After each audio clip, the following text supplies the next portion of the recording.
the ghost town of Suez today under desultory Israeli shelling. Of Suez's 250,000 inhabitants, all but 10,000 have now fled. A portrait of President Nasser watches from an abandoned cinema.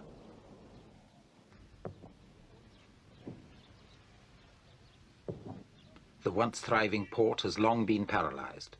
Today, Suez is peopled mainly by the Egyptian army.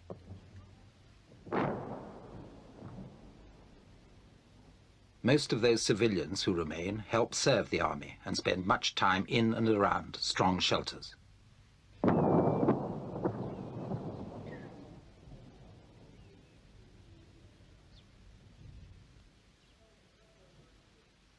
What do you feel you're really fighting for? Are you just fighting here on the canal to get the Israelis to withdraw from Sinai, or are you fighting for Palestine as well? Yes, not for Sinai only, but for all the occupied lands, all the occupied lands. But what about Israel itself? Do you want to destroy Israel? Excuse me. We are ready to live with Israelis.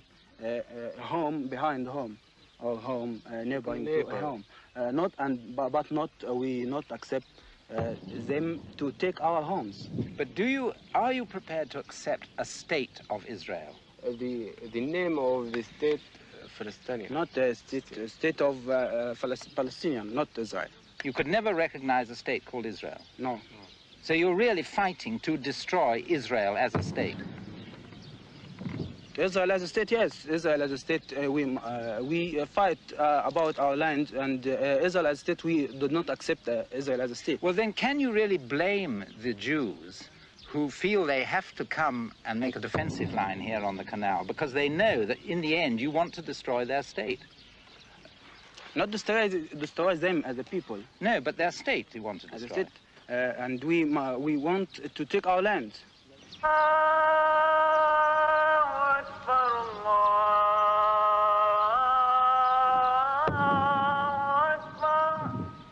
In this unnaturally calm waiting room of war on the canal, the whole Middle East crisis lies totally unresolved. The Israelis retaliate for the Egyptian breaking of the ceasefire.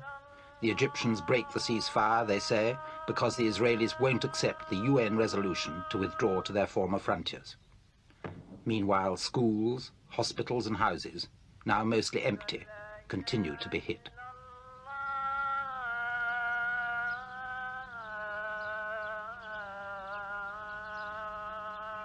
Since the end of the Six-Day War, nearly 3 years ago, 420 Egyptian civilians have been killed here and 1,200 injured.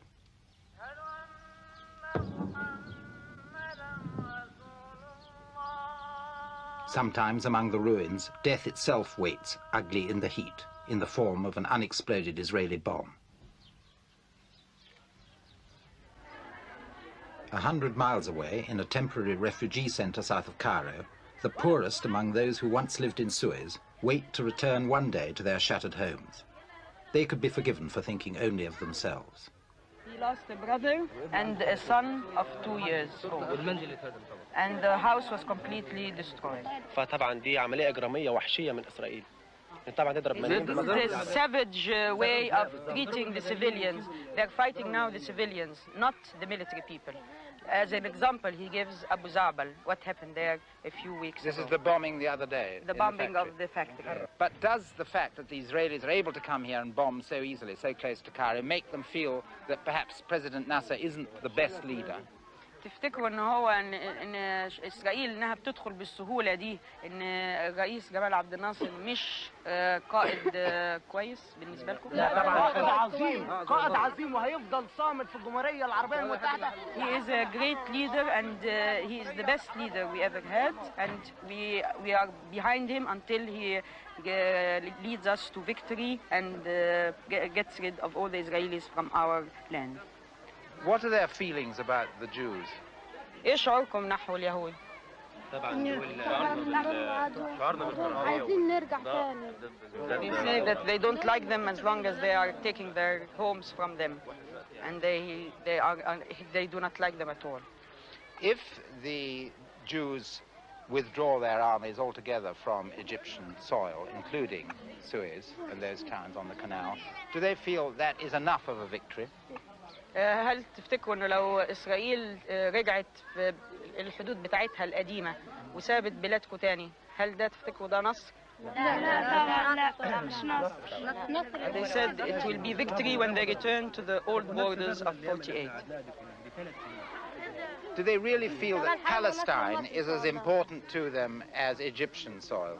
تفتكر ان ارض فلسطين مهمه بالنسبه لكم زي الاراضي المصريه؟ طبعا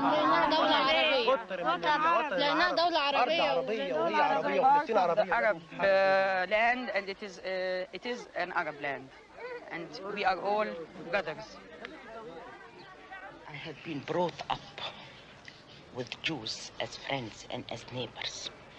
In this part of the world, we have never been anti-Jews for one simple reason, that they are Semitics like us, and they lived with us in the Arab world. They spoke our language, they ate our food, they lived exactly like us. It wasn't like the West when a mother said to her children, keep away from these Jewish children. It never happened in our Arab world. We had them next door, and we had them in the same building. We ate together, we went to school together, and we were very, very friendly. What reason do they have to get a special country for themselves? What reason? There are so many Jews in England, and they are so rich and well off and living very happily. They are all over the world living, plenty of money, social prestige, security, and everything. Well, what do they need? A country, a bit of our land, and kicking out, doing the same, exactly what Hitler did to them. They are doing it to us now. They are kicking us off. They are bombing us. They are killing us. They are fighting us. It's exactly the Nazi system again. Everything they had suffered, they are taking revenge on us. We didn't persecute them. They should have taken revenge from Germany. They should have taken a part of Germany to make it their holy land. Because Palestine is our holy land too. It's the Christians' holy land too. If they have a Wailing Wall or this, we have mosques. And you have mosques, and you have the tomb of Christ, and you have so many. It is But still, the reality of the present situation is that the 2 million Jews in Israel are convinced that they must live there in their own state of Israel, or they would rather die. What can you do in this reality? Let them live, but the others must live with them too. I mean, the million refugees. If I may say so, they do live with them already. The Arabs who live in the state of Israel are Israeli citizens, and they're allowed to practice their Muslim religion. A very small minority, but there is a million refugee, Palestinian refugee in the desert. Do they allow them to go back? No. And this, for you, would solve the problem? It will help in solving the problem. It will help a great deal. If they allow the Arab refugees to go back, if they compensate them for their lost property, because I'm sure that many of them would not like to go back, but some would, to compensate them for their lost property. But in the meantime, if you continue to threaten them with war, if they don't do this, can you blame them for being very strong and taking defensive measures themselves? Do you really mean it when you say that we threaten them with war? We have always been pictured to the West in the shape of the wolves, 7 wolves, or the 8 wolves, trying to eat and devour the poor, peace-loving lamb. Who is devoured who? Who is the wolf and who is the lamb? Yet in Cairo itself, there are no very obvious signs of Egypt being devoured. In this vast city with more than twice the population of the whole of Israel, the war that may come and the sort of half-war that's here now assume an almost free and easy routine perspective. The perennial problems of Egypt, like illiteracy and overpopulation, seem here more obvious, and even progress with these can be noticed. For all the overcrowding of public transport, this has actually been improved recently with a supply of buses from Hungary. Anti-blast walls, though Israeli aircraft have bombed the suburbs and buzzed the center of Cairo, seem more just a hindrance to normal life, as do sandbags in front of doorways. There's been no shortage of consumer goods since the end of the Six-Day War, and many an ordinary Cairo family is today more prosperous than it's ever been.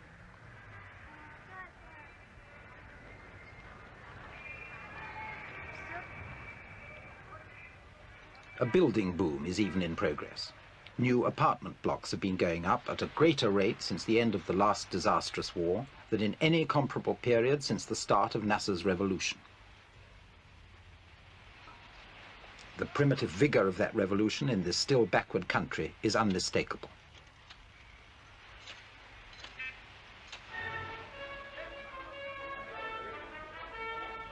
At the Cairo Opera House, a new Egyptian ballet season is in rehearsal.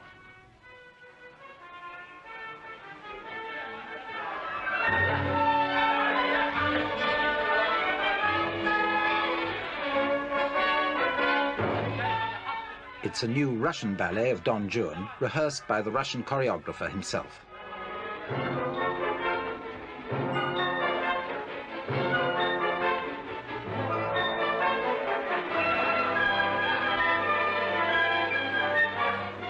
You're the leading ballerina of this troupe, right? That's right. And you're Egyptian.